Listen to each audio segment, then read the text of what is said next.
Hello boxing fans and welcome to another edition of EBN's post-fight analysis. So anyway, we're talking Kirkland versus Molina right now, and this fight ended in a weird disqualification.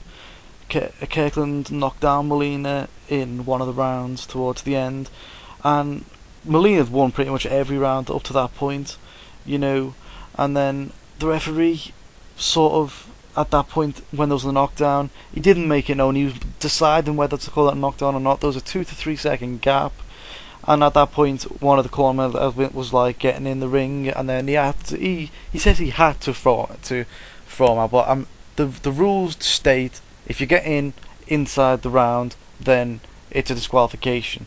Thing is, the round was over and he didn't make it known what was going on. Another thing to suggest that nobody knew was he didn't send Kirkland to the neutral corner. He sent him to his own corner. So what's that about? You know what I'm saying? That's why they got in the ring. That's why there should be a rematch for that fight. Plus, Molina was obviously winning almost every round.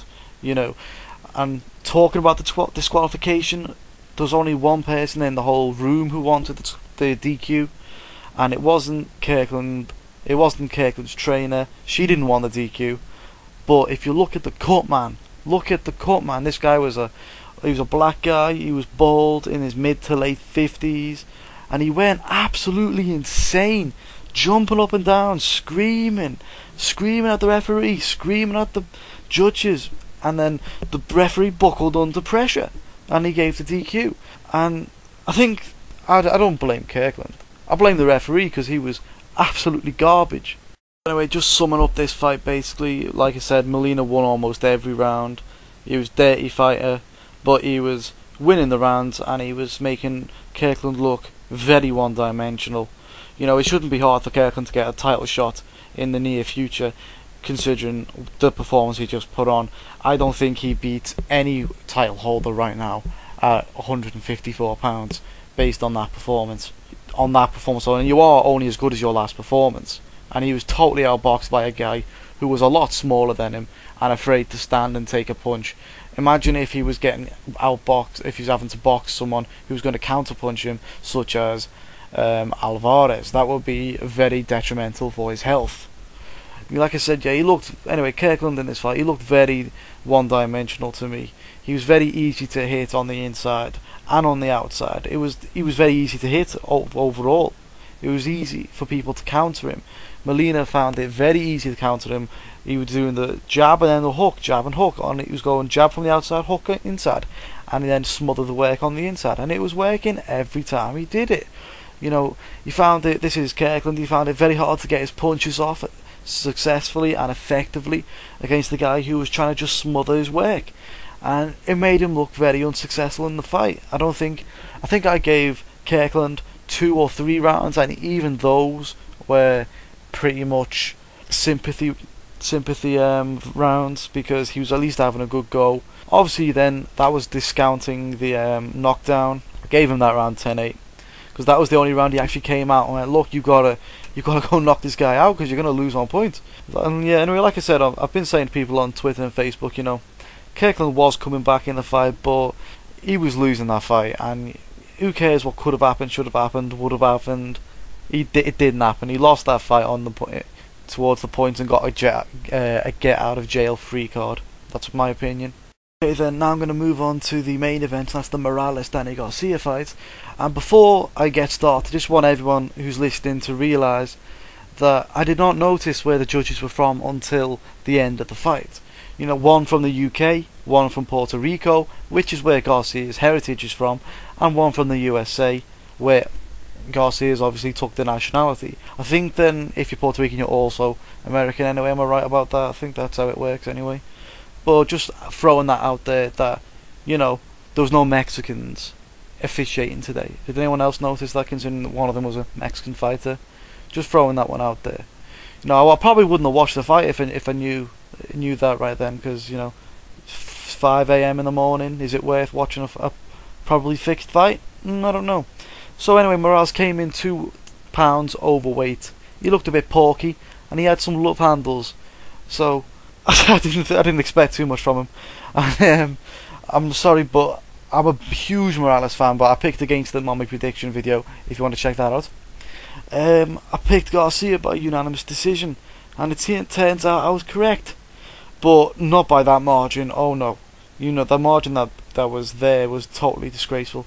I had it by 1 or 2 points to Garcia.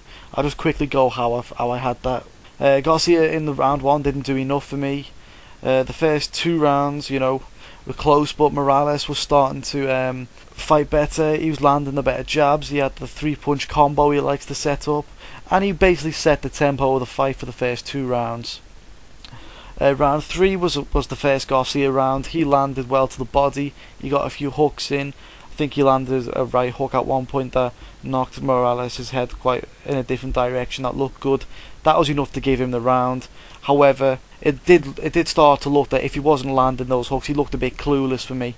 Round 4 was another Morales round. Garcia seemed to be getting credit for punches bouncing off the gloves of Morales, while Morales wasn't getting any credit on the TV for landing the jabs. Basically, got Garcia blocking them by his face, you know what I mean? So, I don't know. Once again, Morales was setting the tempo, and we had a 24-year-old guy who's now a champion who couldn't force a tempo on a 35-year-old man who's had weight issues and surgery in the last year. It says a lot about Danny Garcia, in my opinion, and how long or not so long I expect him to hold on to this title for. Round 5 was another good round for it was basically a good round for everyone, but I gave it to, who did I give it to? Garcia. But it could have been either way. It could have been a 10-10 round, 10-9 or 10-8, either way, who knows. It was up for discussion, that one. Round 6 was a Garcia round. This was where he's coming back into the fight. This is his best round yet. He landed a few punches. A lot of them were ignored that were low, but he was his best round by far. Good lad. You know, round 7 was another close round that I gave to Garcia. Round 8 was a Garcia round. He was increasing the tempo, increasing the work rate. Round 9 was a very competitive round. Another 10-10, possibly Morales, possibly Garcia. I gave it to Garcia. Anyway, round 10, and this is this is not a Garcia round, sorry, this is a Morales round. He was landing well, and food for thought, his corner were telling him that the judges had Garcia up 8-1, which for me at this point was impossible. I had it exactly in the balance. If Morales won this round, it was all square, and Morales did win this round. Round 11, and this was what gave the difference really. Morales was coming forward, he was doing really well. He was winning the round, and he's walking his man down, landing the better shots. I think he almost broke his nose as well. There's blood all over the show, and all of a sudden he walks onto a perfect hook, and he puts Morales down. He got up and he went back up. The question was, what was that round? Was it 10-9 or a 10-8 round? I gave it anyway a 10-8 round to Garcia, saying he won the round anyway, because there was still a minute and a half left in the round when Morales got up. Anyway, the final round I expected Morales to throw the kitchen sink at him. He didn't, and he went on to lose that round, and that gave him a 2-point margin overall. So when the actual scorecards came back, I was sort of pleased that I won a bit of money in the betting shop, and I won a bit of pride, you know, on my prediction, saying I got it right when not many people, I don't think anyone agreed with me actually. But yeah, but it did. Anyway, yeah, I didn't rate the judges. There's a bit of home cooking there, if you ask me. But here's some more food for thought. You know, this is dinner time. Morales versus Matisse. Matisse pulled out the last minute. They needed to get a new challenger, but they didn't go to a Jose Alushikin, who was a WBC mandatory. Why didn't they go to him? Instead, Suleiman, who's also a Mexican, brought in some kid called Cano, who has basically a paper record and a very obscure WBC ranking in the top 15, basically by the skin of his teeth, made number 15. Morales wins the WBC title against this kid, and is the first Mexican champion to win titles in 4 weight classes. Then he goes back and faces Danny Garcia for the WBC title, and obviously loses it there. Now, does anyone else other than me think it is impossible that Morales, Suleiman and Golden Boy Promotions come up with this plan together to get Eric Morales, a future Hall of Famer, okay, the 4th world title in a different weight class, the 4th weight world title? Do you think it's impossible?